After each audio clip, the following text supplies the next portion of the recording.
Hey guys, this is Anime Ball Z here, and today we are going to be doing the fourth part to What If Goku Had SCP-682's Adaptability. Please like the video if you haven't already and subscribe. It's totally free and you can unsubscribe whenever you want. There's nothing much else I'd like to say in the intro, so without further ado, let's get into the video. Slick talker since a jit. Winter time, all the time, ooh, yeah. Look at the way that I move, swag. Disrespectful and I'm rude, okay. I had cocaine in the school. A punch lands on him and he just moves with the force to retreat, giving himself some distance. Now that there is more distance between him and Boo, he shows him just what he's made of. Growing himself to make him several meters tall, he also enters his Super Saiyan 3 Akari form and towers over the pink beast. He then pulls back and begins charging his ultimate attack. "I'm sorry Raditz, we will wish you back as soon as we possibly can," Goku states. Those watching on are left to just watch, and the Kais didn't know just how strong Goku was. He's never really been made to use such power, but Goku is aware of how durable he is. He just saw Raditz turn most of his body to grey ash, but he still managed to heal and return to his original state. If he wants to take down Boo here, he needs to make sure that he gets the job done on the very first try. This is what he does, and Boo tries his best to resist the energy wave for a good half a second before it pushes past his scorched hands. His pink flesh not only breaks apart but burns and breaks down into greyish ash, like what happened to Kid Buu and Goku's cannon Spirit Bomb. This pretty much ends the fight, and the crew then use the Dragon Radar to assemble the Dragon Balls. This brings Raditz back to life shortly after. After these events, the Saiyans choose to stay on Earth. Vegeta almost goes solo for some time, just thinking about life and what he's going to do going forward. He isn't sure about his position in things right now, and he's off the radar for a while. During this time, Goku is training with the other Saiyans, Raditz and Nappa. They unlock Super Saiyan 3 and the Ikari forms for themselves, learning to control it in the trusty hyperbolic time chamber. Beerus then wakes up dreaming of the Super Saiyan God. "You're going to be in for quite a battle, Beerus. Some Saiyans have remained alive and they are formidable warriors for people without God Ki," Whis explains.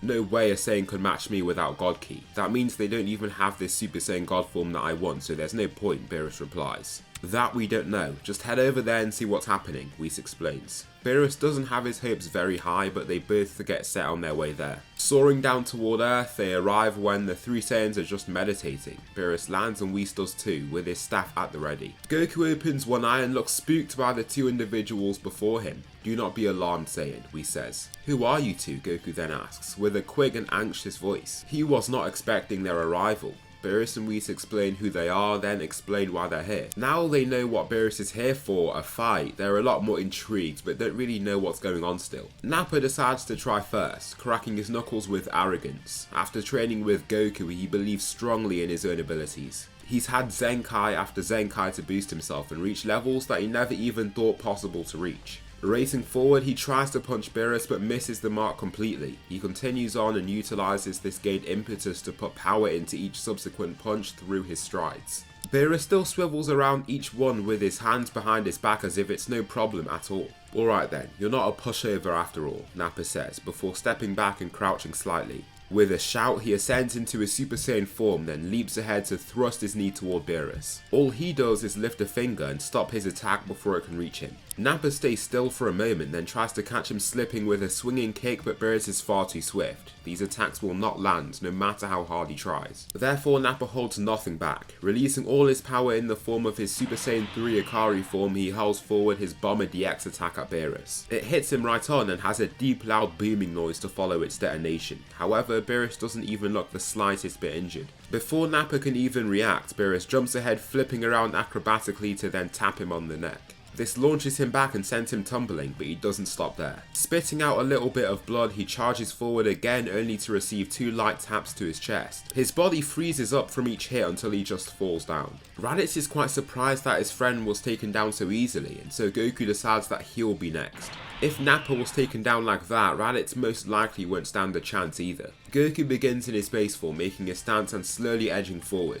Both parties don't do much at first, but Goku then stretches his arm out for a cannon punch. It misses Beerus, but he then retracts the arm and throws a multitude of these punches in quick succession. Raditz that watches on from beside them can't even see the punches that are being thrown. However, what he can see is the blurriness of his extended arms whooshing past and not onto Beerus. The hits aren't actually landing. Just who is this guy? Raditz whispers as the fight continues. No matter what Goku can do, he can't land a hit on him. He just moves so fast and intelligently that it's nearly impossible. The alarming thing for Beerus though is that as he fights, he can feel Goku increasing in speed an alarming amount. He's gotten many times faster in just the time that they've taken to have this fight. Just as Beerus zips past a hit, he doesn't expect a Goku's sudden increase in speed and receives one of his punches right to the face. It doesn't really knock him back, but it's surprising nonetheless. What has just happened? Somehow this fighter just continued to get quicker and quicker. It did look like he was going all out to begin with as well. Beerus snaps forward quicker than can be perceived by Raditz and kicks Goku in the stomach. Goku then feels pain for the first time in a long time but doesn't move.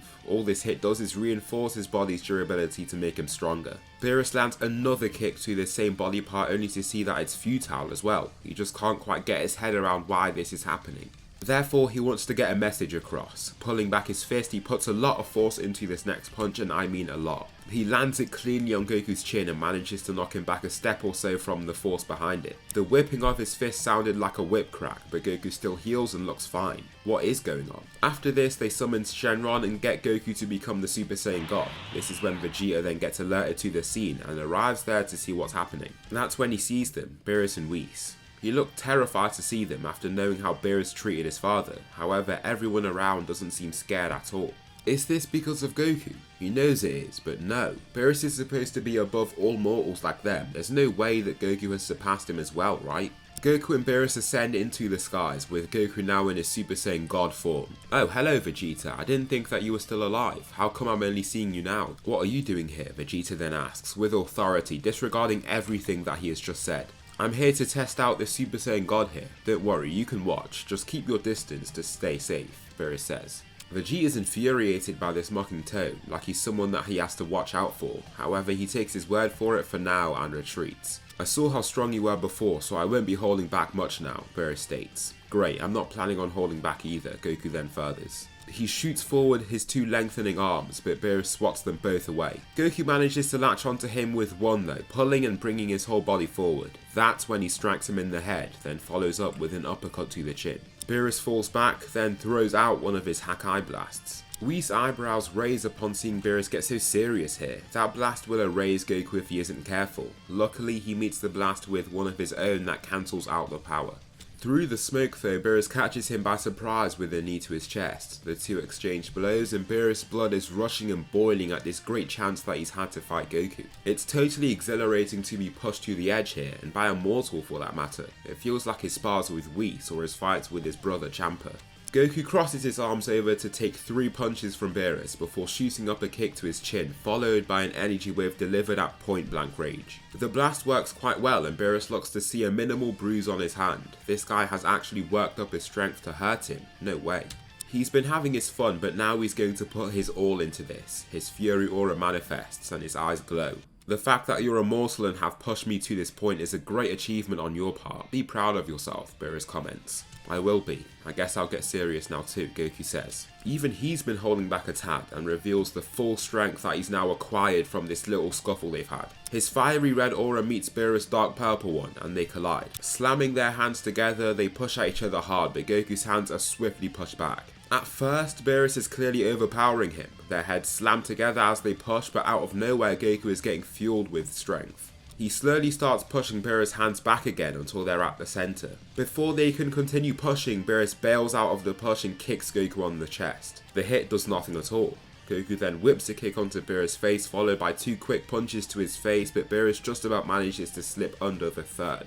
The third punch is held over his head, then he creates 2 Hakai blasts below it. Slamming them together to form one larger one, he throws this one up. It goes flying into the sky as Goku has almost disappeared out of nowhere. That's when he appears behind Beerus with what seems like 8 massive arms. That's when he fires off a barrage of punches from all of these 8 arms. Using just 2 arms to act as defense for Beerus, there's little that he can do. They continue to rain on him with each packing significant power. Blood is shot out his nose and mouth from the strikes and he feels heavy strain on his flesh and bones. It's like his arms are on fire as they've been taking these hefty blows. Once Goku is done, Beerus looks full of rage. To be humiliated like this is not what he was expecting. Whis no longer looks as calm and laid back as before. Even if he wants Beerus to have his fun, he has to protect him. Whis, no, stay back, Beerus says, looking down with his palm aimed at him. He could already tell that Whis was getting on edge after that combination. However, Beerus is not cowardly enough to take his help, he assumes. His aura begins to rage around him and he roars vehemently. Beerus is almost a different person to the god that they met earlier today. This version of him is something that even Vegeta has never seen before too. He usually just messes around and has monstrous power anyway. Now that he's using every ounce of strength that he has, it's terrifying. The clouds around them darken from the current being shot out into the air and even the ground rumbles. They can feel the thickness in the air, the intensity, mortal versus god, a true vicious battle. Goku reacts in kind and the two then release their strongest energy waves. The two blasts collide, releasing particles of energy that soar around the area. These stray blasts even slam into mountains and buildings, immediately destroying them. Whis then decides to coat them with a strong energy shield to keep their power inside of it. Goku starts off at a loss, with his Kamehameha inferior to Beerus' stronger energy wave. Then his blast starts moving to Beerus and pushes straight past the midpoint. His body is growing stronger as he struggles. It reaches close to Beerus until his blast is extremely short. Goku roars, pouring every last bit of strength into this beam struggle. Suddenly, the energy shield around them vanishes and Whis whips up Beerus before the Kamehameha can hit him. It blasts straight past Whis' back and into the sky. "I told you not to help me," Beerus shouts. "I apologize, but it's my duty to protect you, Beerus," Whis explains. "I didn't need protecting, I was doing just fine," Beerus says. Looking down to his body, he didn't even notice it, but it feels like it's on fire. Every muscle, every bone. He used up a lot of his energy and got hurt quite badly, so now he just doesn't feel great. Whis does save him by healing his body and restoring his clothes. Then the fight is done. "You did extremely well, Saiyan, I must admit," Beerus says, almost as if he's forcing those words out. Those watching on below can't help but applaud Goku, who not only put on a show for them, but basically saved them as well. It's great to see that they can live another day due to their protector. That's when Raditz and Nappa almost drop to their knees in front of him. "Please, Beerus, may you help and train us," Raditz says, scared to even look up at him. "Not a chance, but Whis here could help with that. He's way stronger than me or your friend Goku here," Beerus says. He still finds it hard to comprehend what's happened here. This mortal to his right is stronger than him and could beat him to a pulp if he wanted to. Just who is he? Vegeta decides to humble himself and join them because he knows that he has to. If he wants to reach their level of strength and actually grow, he needs to get whatever power that they're going to get now. So the four Saiyans are off with Beerus and Whis back to his planet. As they race, the Saiyans find the air getting a bit thin, but Goku feels nothing at all. That's when he asks for Whis not to keep him in his bubble of air. The Saiyans think that what he's trying to do here is suicide. Saiyans need air to survive. However, when he rises into the abyss of space, he finds that the urge to breathe slowly fades away and leaves him feeling different but calm. His body has adapted to not requiring air and is now functioning as normal. The Saiyans train hard under Whis, with the main focus being on Goku. As much as he likes his bubbly attitude, the power that he has still rests in a mortal. Whis is commanded by the angelic code, but Goku follows his own morals and desires. Anything could happen that could tip Goku over the edge and make him seriously dangerous. Even Whis could spar him and after not too long end up inferior. That leaves Goku with focused special training that relies more on him training on his own, but using light sparring to try and learn Ultra Instinct. Somehow at just the first try, his body manages to use it in his base form. It's similar to the version of this technique that Roshi showed off in the Tournament of Power. Whis fires off with quick but light tap-like strikes that he uses to try and get Goku's body to move on its own. Since this version of Ultra Instinct is by far incomplete, it's not really working at first. Goku is growing faster and stronger to try and counteract these hits, but this is an inefficient route. Instead, his body begins using an alternate form of adaptation, using more Ultra Instinct. His Ultra Instinct starts perfecting itself and dodging more and more attacks. Goku is the first to unlock Super Saiyan Blue, then thinks about the form that Kami gave to him from King Kai. Even with Goku's durable body, King Kai made sure to say that Super Saiyan and Kaioken should never be mixed. The forms are too draining for ki and stamina, so if they're paired together, it will spell trouble for the user. However, Goku is long past the point of just using Super Saiyan, and Super Saiyan Blue's form doesn't drain much stamina at all. It isn't on the level of Super Saiyan God that is almost akin to someone else's base form, but it's still impressive. Therefore, Goku tries and succeeds with mixing Kaioken with Super Saiyan Blue. Then he adds on Kaioken times 20, followed by times 30, and he then stops at times 50 once he feels how much strain he gets from trying. It's not impossible though, and he can feel the pain and stress on his body fade away by the second. Frieza is revived and comes back to cause havoc on Earth. He has unlocked his golden state, but he's going to be in for a lot with the Saiyans that are on their way to Earth. Nappa, Raditz, Vegeta and Goku make themselves known and look like new men. They exude a sense of power and boldness that they didn't before, and even Frieza can catch on to this. It's quite surprising to see that the men that used to kneel before him have grown so strong in this time. However, he's confident in his own power. After training and growing so strong in just months, it just fuels his superiority complex even further. "I thought that you killed him, Kakarot," Nappa says. "I did. It looks like he was wished back somehow," Goku replies. "To be honest, Nappa and Raditz, I could say the same to you. My records had you both as deceased before." He goes silent, thinking back to his own death, but shakes his head and puts that moment behind him. "Anyways, we're all back, and it's great to see you all," Frieza says, with a fake smile on his face. Vegeta can't help the anger from his fake attitude and just grunt with growing rage. "Let me face him," Vegeta said, stepping forward of his three companions. Goku got the chance to face and beat Frieza before. Now he believes that he should get a shot. Frieza steps out of his pod and looks ready to fight. Vegeta does too and swings his right leg back to make a battle stance. Frieza transforms and enters his final form from the jump, but Vegeta remains in his base. In his eyes, that is all that he'll need. Frieza begins their fight by advancing, but the prince just backhands him across the cheek and launches him off his feet. He's sent sliding and rolling back and left with a red hot mark on his face. "Come on, is that all you have, Frieza?" Vegeta asks, beckoning him to try and hit him again. Frieza then shouts with irritation, entering his buff form to slug ahead his fists. Vegeta steps past each punch swiftly and elegantly before uppercutting Frieza in his chest. This knocks the wind right out of him and drops him to a knee. Unlike before where Canon, Goku and Frieza were battling it out as equals in their bases, Vegeta is far above that level. Frieza just shakes his head before shaking off his body too. "Okay, you're stronger than I expected, however I'm sorry to say that I will also be way stronger than any of you could have ever expected," Frieza then says. The ground cracks as he starts powering up and the crew behind look intrigued from the sheer power that he releases. It's clear that Frieza's been doing his homework. Golden Frieza is here and he can't wait to begin the fight. Storming toward Vegeta, he just slams into him and throws him right off his feet.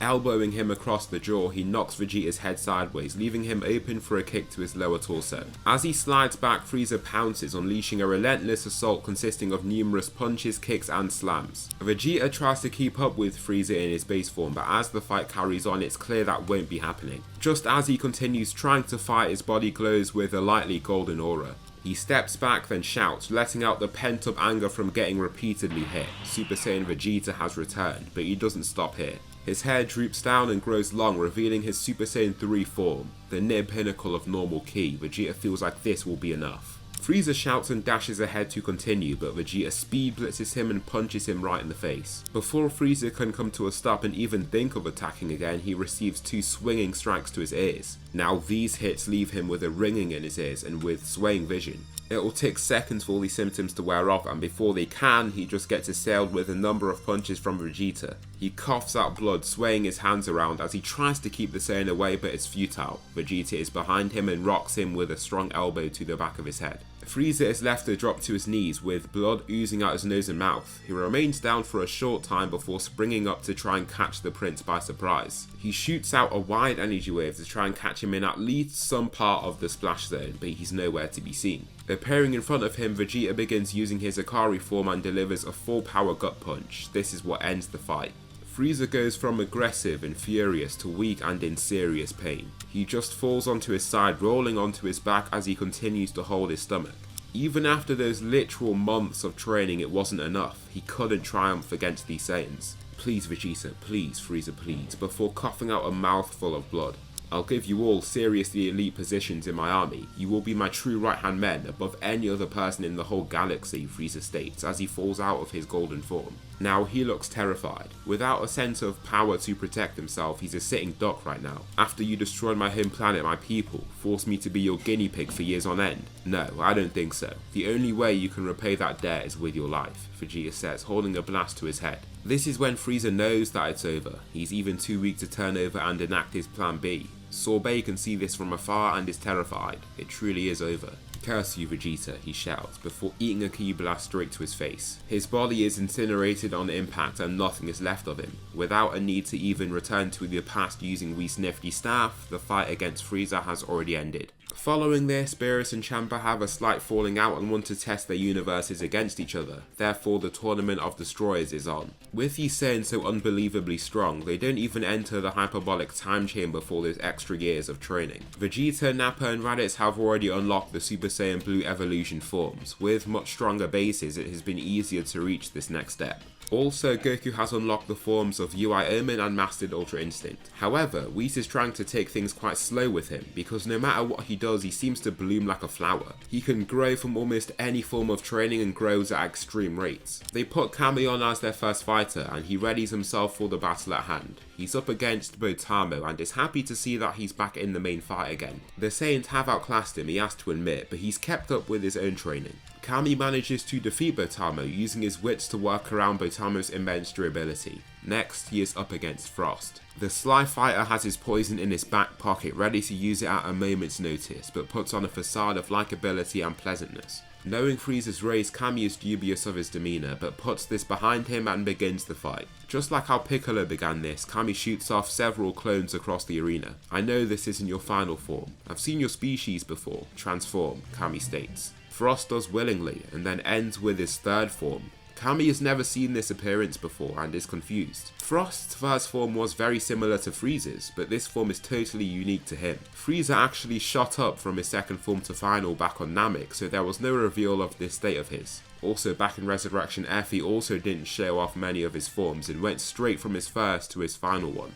"This isn't your final form. Show me your true strongest form," Kami then says. He doesn't sound as nice and amiable as before because he's quite frankly tired of this guy and his fake attitude. His clones simultaneously use Kaioken before closing in on him. Kami begins with using an attack that he created. He likes to call it the Special Beam Cannon. Firing it off at Frost, he manages to slip past it in just the nick of time before thrusting himself into a clone to destroy it. Even if they are as strong as Kami, they won't last long if hit by Frost head on. Then the clones fully close in on him, attacking him from various angles. At first, Frost easily manages the attacks coming from all around him, but it soon becomes a struggle. He gets caught with easy shots that he should be blocking or evading, but the sheer volume of them makes it hard for him to deal with. In the end, he lets out all of his ki for a sudden burst of his aura, destroying the clones that are simultaneously trying to attack him. He can finally breathe once again and has only one person to deal with. However, the clones appear yet again to cause him even more trouble. "Kaioken times 20, they all shout, now becoming 10 times stronger. This might be an issue.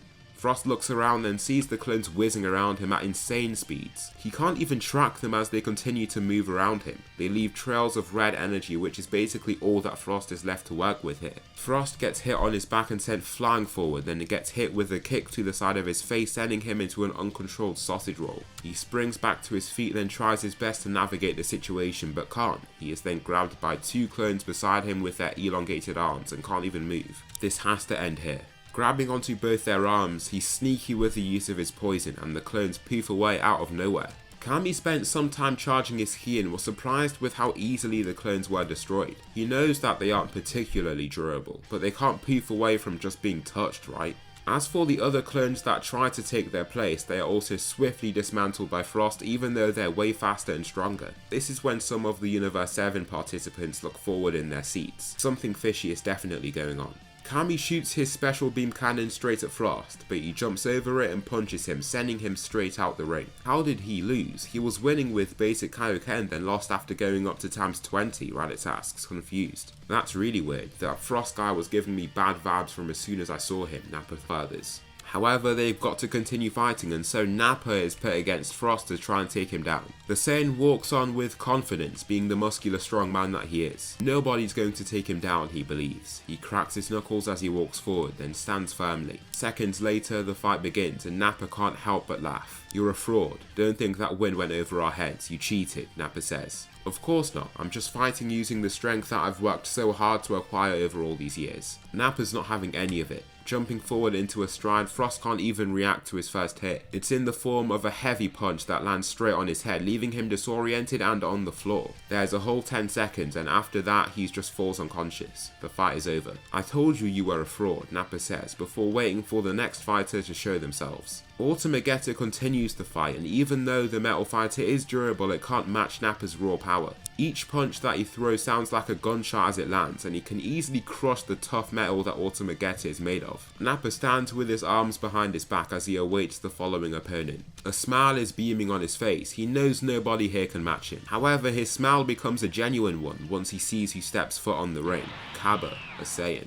I feel like this fight of ours is going to be a little more interesting than you think, Nappa asks. I hope so, Cabba says, trying to hide his fear the best he can. He sweeps back his right leg and enters a fighting stance, and Nappa doesn't move an inch. I don't want to fight in my base state anymore. Let's carry on as Super Saiyans, Nappa urges him. Super Saiyan? I don't know what you're referring to. Nappa's jaw drops upon hearing this. It's become so natural for him to see the Super Saiyan forms that he almost forgot that they're literally the first Saiyans in generations to unlock them. They haven't even heard about anybody that could use Super Saiyan Grade 2 before them, let alone just the Super Saiyan form itself. Oh wow, your universe's Saiyans can't use Super Saiyan? That's a bummer. I thought our fight would be a lot better than it's gonna be, Nappa then says. Alright then, let's go, Nappa shouts, before showing off his Super Saiyan form. Cabba looks flabbergasted but also in awe upon seeing this glowing golden state of his. It makes him look akin to a deity surrounded by golden light beaming off his skin. He dashes forward toward Cabba, still showcasing immense speed in his advance. A single punch knocks the wind right out of Cabba and drops him to his knees. That's when Nappa swings around a low kick, striking him right in the jaw.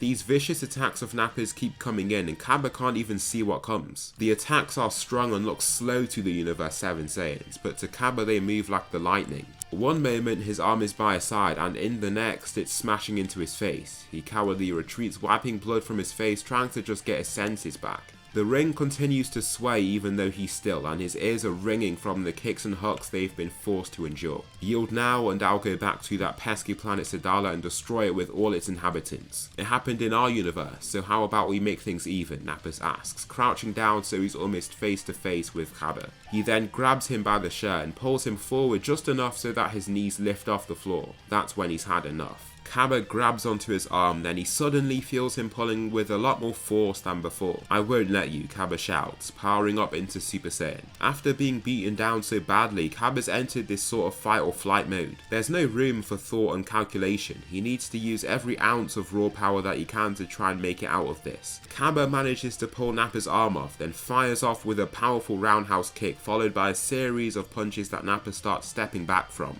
This gives some of the Universe 6 spectators hope that they can come out of this as the victors. However, Nappa then catches the 30th punch, stopping it completely. Cabba, a little stunned by this, just fires off with another, only to see it get caught all the same. Nappa pulls his arms over so that they cross, then headbutts his opponent before kicking him out the ring. The fight is done. To finish things off, Nappa is up against Hit.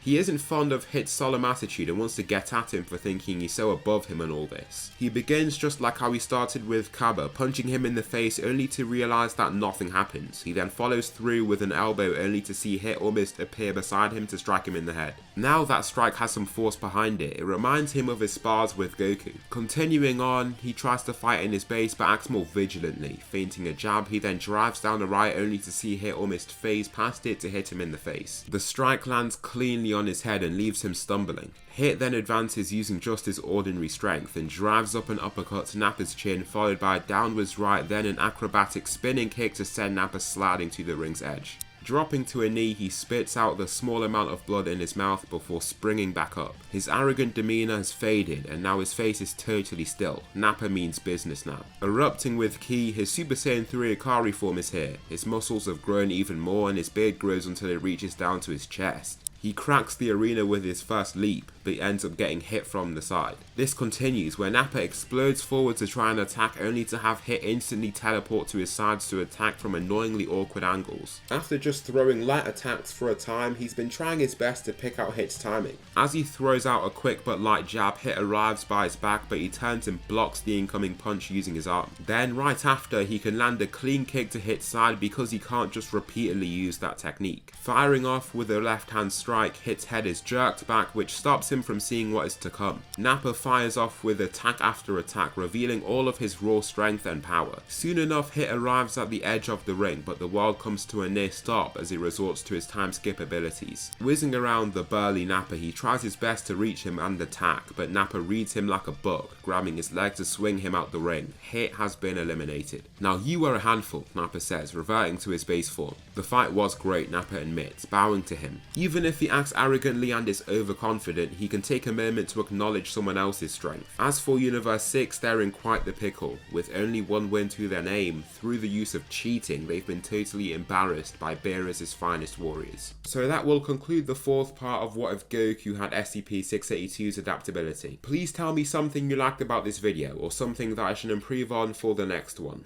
Thanks so much for watching, and I'll see you in the next video.